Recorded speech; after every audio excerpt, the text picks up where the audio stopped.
Hello, all my fellow Geminis. How are you doing? I took off 3 days to celebrate my birthday. Uh, and the amount of work that piled up on my desk during those 3 days was immeasurable. So I've decided I don't think I can take a 3-day vacation.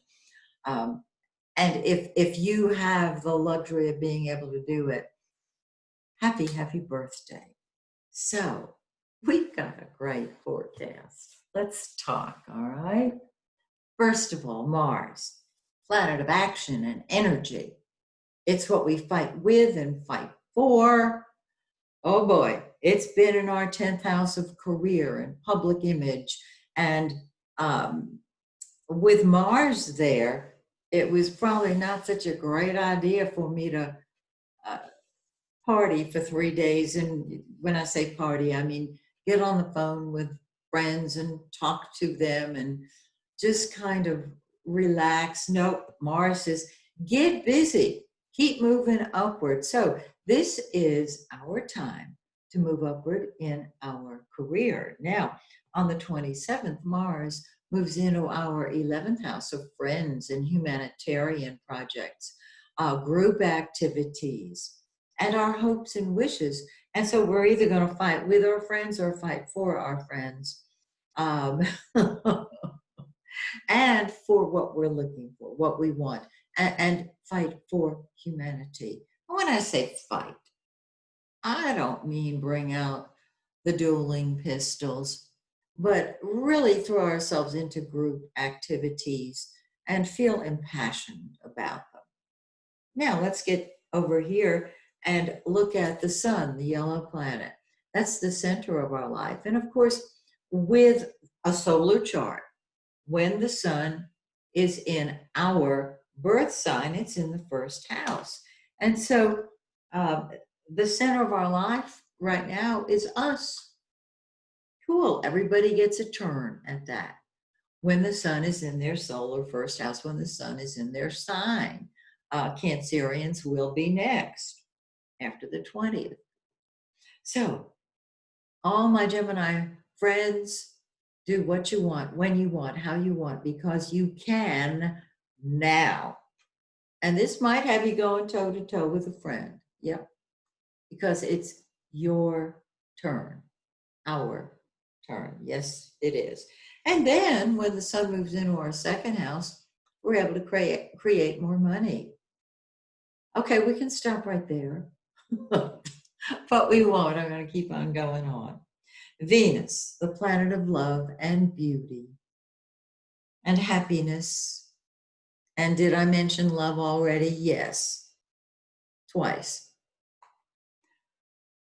In the first house, we learn to love ourselves, but Venus is retrograde. So it's kind of 2 steps forward, 1 step back. Venus is going to go direct on the 25th. By then, we should be more beautiful. Venus is beauty. Happier and more content with ourselves and feeling. That song from West Side Story, I Feel Pretty, is kind of playing in the background of my mind. Now, remember, Venus still is going to be in our first house because of the shadow of the retrograde Venus. We do not begin new beauty or health or physical body issues, projects, while Venus is in our first house retrograde. After it goes direct, we'll be in the shadow of the Venus retrograde till July 28th.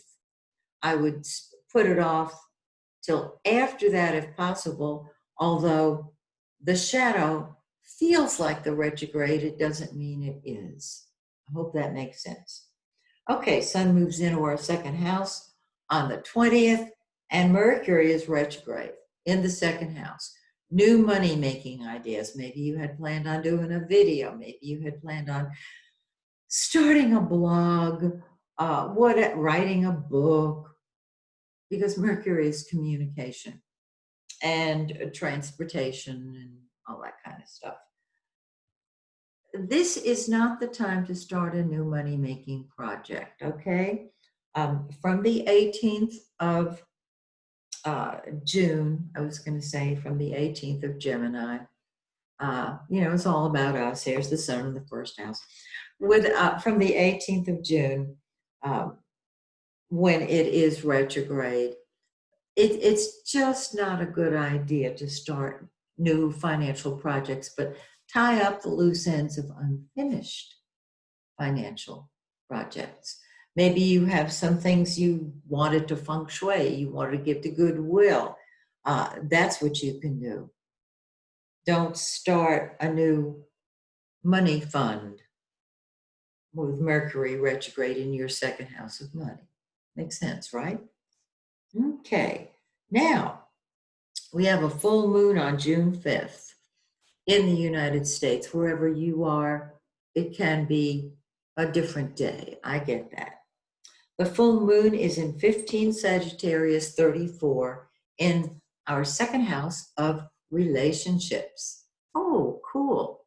So on the full moon, things come to a head, particularly if it's an eclipse. And so all of our relationships can come to a head. That does not mean we're going to end them. It does mean we might meet somebody special. I know, I see you going back to your chart, this chart saying, would you say that again? You can meet somebody special, of course. The whole relationship issue comes to a head. And then 2 weeks later, we have a new moon and a solar eclipse. Whenever we have an eclipse, it's that lunation, new moon, full moon, is really strong. And that's June 21st in 0 Cancer 21. Find 0 Cancer 21 in your birth chart. That's where things start growing. The energy starts growing again in our financial house. Now you might say, well, I don't have a copy of my chart. Go to my website, MaxineTaylor.com. I'm offering to send you a copy of the chart itself, not an interpretation, not answering questions, sending you a chart.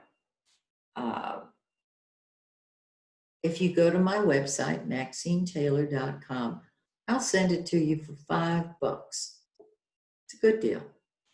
And there'll be grids on it that explain what houses the planets are in, what sign they're in.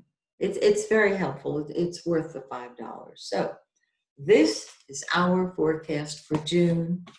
I'm very excited about it.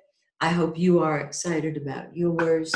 And join me next month because there's all kind of continued activity that I want to share with you. We have an eclipse in July.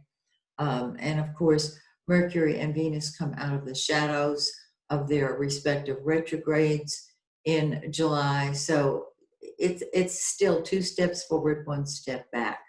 So my blessing, my wish for you is that the stars shine brightly on you and yours.